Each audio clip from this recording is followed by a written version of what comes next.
আমরা চাই এভাবেই জেগে উঠুক আগদিগুলিয়া ভাসানী ছাত্র সংঘ ক্লাবটি। একটা সময় ছিল যখন আগদিগুলিয়া ভাসানী ছাত্র সংঘ ক্লাব ছিল আমাদের গ্রামের গর্ব। ফুটবলের বাঁশি বাজলেই মাঠ ভরে যেত দর্শকে, জয় পরাজয়ে উল্লাসে মুখারিত থাকতো আগদিগুলিয়া গ্রাম। কিন্তু আজ অনেক দিন ধরেই আমাদের এই প্রিয় ভাসানী ক্লাবটি বন্ধ। কারণ একটাই, আমাদের নেই স্থায়ী একটি ভালো খেলার মাঠ, নেই সুন্দরভাবে ক্লাব পরিচালনা করার মতো উদ্যোগী মানুষ, নেই আগের মতো কোনো ঐক্য। জীবিকার তাগিদে আজ সবাই নিজ নিজ কর্মজীবনে ব্যস্ত। তবুও প্রশ্ন থেকে যায়, ভাসানী ক্লাব কি এভাবে হারিয়ে যাবে?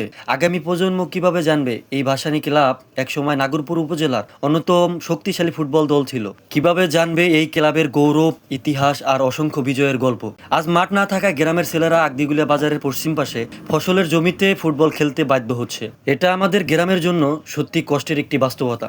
একটি গ্রামের একটি সুন্দর খেলার মাঠ শুধু খেলাধুলার জায়গা নয়, এটি যুব সমাজকে মাদক থেকে বিরত রাখে, নতুন প্রতিভা তৈরি করে আর একটি গ্রামের পরিচয় বহন করে।